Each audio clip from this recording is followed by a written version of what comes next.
everyone, welcome to back my channel. I hope everyone is having a wonderful day. Before starting the video, please go ahead and hit the subscribe button and give this video a thumbs up. In a darkened basement room, Phyllis and Sharon lie unconscious on the floor. A buzzer blares and Sharon covers her ears and struggles awake. Looking around, she gasps, "Oh no, no, please." Standing shakily, she tells herself, "It's okay. I'm okay." She calls out, "Is anyone there?" The buzzer blares again. Sharon hollers that they've got her attention. "Tell me who you are." Sharon calls out, "Is someone there?" She doesn't understand. What is this place? What happened? She wonders if she's been drugged again and hollers, "Who are you?" "What do you want from me?" She decides she has to get home and unearths the door, but can't get it open. She bangs on it and calls out some more, crying that she has children and a granddaughter. This is a real kidnapping. "You chose me for a reason. Just tell me what it is." She asks her captor to make the loud sound again if they can hear her. When the room remains silent, Sharon wonders if this is real and whether she's losing her mind. Maybe the drugs will always be with her. She decides it's real and yells out that she will protect the culprit. She warns that people will be looking for her. People who tried to hurt her before ended up dead. Taking a deep breath, she tells herself to stay calm for the kids. There has to be a way out. Spotting the window, she calls out until she turns and sees Phyllis' unconscious form. She prays this isn't like Heather and is relieved when she finds a pulse. Sharon urges her to wake up and she does. Phyllis sits up, looks at Sharon, and says, "Oh hell no." Sharon helps Phyllis to her feet and says, "It was disorienting to me too." Phyllis asks, "Where are we?" "What did you do to me?" Sharon didn't do anything. Someone put them there and she doesn't know why. She thought she was having a hallucination, but Phyllis is real. Phyllis asks if this is payback or phase 2. She got rid of Heather in the river and wants to do the same thing to her now because she calls her out. Sharon gripes that her sole purpose in life is to harass her every day, even now that they're stuck in there. Sharon muses, "Maybe this is your doing, and you're lying to me. This is your revenge." Phyllis informs her if she wanted to inflict pain on her, she'd do it from afar, so she didn't have to see her face. Sharon's sure she wants to make her suffer. Phyllis points out she was unconscious on the floor. Sharon argues that she could have been faking. Phyllis decides they have to get out of there. Sharon points her toward the door, which of course won't open. Phyllis questions why Sharon isn't crying for someone to rescue her. Sharon is a bit numb at this point. She hollers that she had to get trapped with Phyllis because nothing in her life can be easy for more than 2 weeks. Phyllis pounds on the door as Sharon tries to search her pockets for the key. Phyllis yells at her to open the door. Sharon says whoever put them in there is out there. Neither of them is behind this. The loud buzzer blares again. They cringe and put their hands over their ears. Sharon says it happened before and Phyllis slept through it. Phyllis thinks they're doing it on purpose and can hear them. "Hey psycho, you think this is funny?" She wonders if Ian or Jordan did this. But they died. Sharon confirms this. Phyllis asks, "Then who is it?" They speculate if it's Ian's cult followers. Phyllis asks, "Why me? Let me go. Keep her." Sharon tells her this is dangerous and she needs to calm down. Phyllis yells, "I'm calm." Sharon tells her they need to figure out why they're there, who did this, and why they're locked up together. Phyllis says, "Maybe they want to watch us kill each other." Phyllis announces they need to be resourceful and suggests Sharon would rather wait for someone to rescue her. She tries to pick the lock as Sharon complains about how she tries to make her look weak. The blonde realizes Phyllis has jammed the lock and walks over to pick up the books on the shelf. They learn they're in Havenhurst Psychiatric Hospital. They bicker about Sharon's time in facilities and Phyllis being nasty.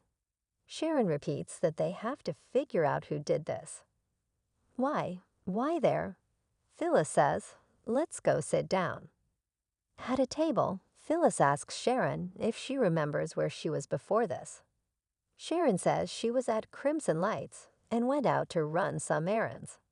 It's dark now and can't be the same night. Phyllis tells Sharon she was in her suite and having strange dreams. Sharon was having strange dreams too and wonders if they already had drugs in their system by then. Phyllis says she was planning to have breakfast with her kids the day after. Sharon says that's good. They'll be looking for her. Phyllis worries they might think she took off. Sharon's sure that's not the case. She wonders if Maria will try to contact her about Cassidy first. We can't have been gone for more than one day, can we? Phyllis knows their kids will panic.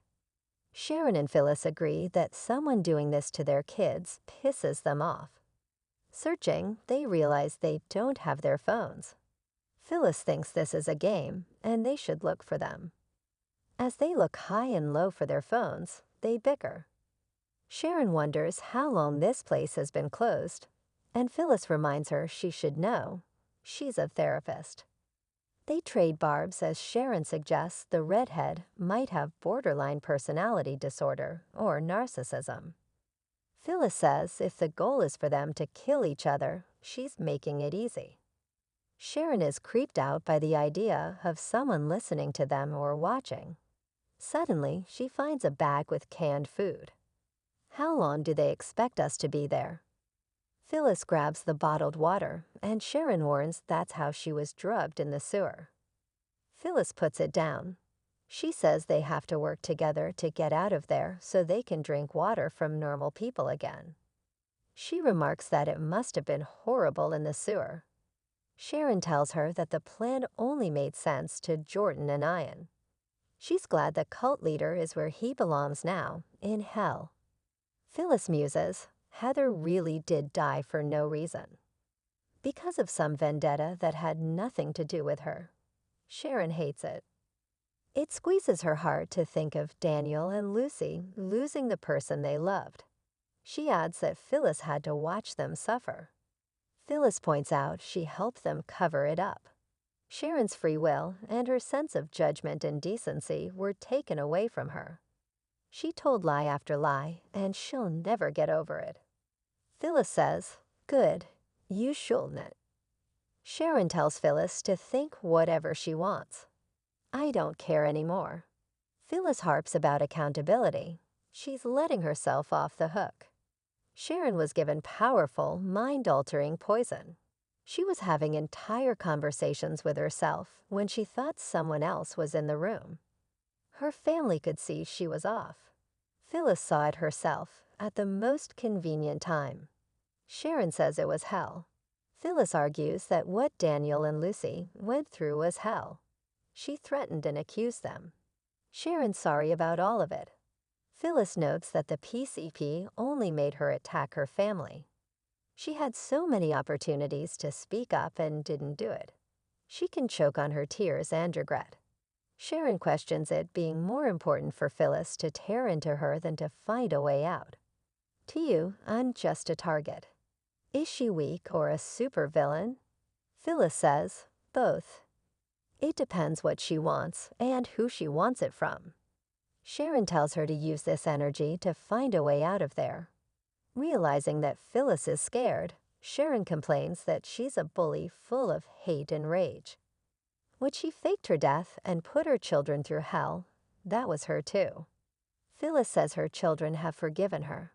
Sharon says her spite was more important to her than her children. It took poison in her blood to make her rage come out, but Phyllis is the poison.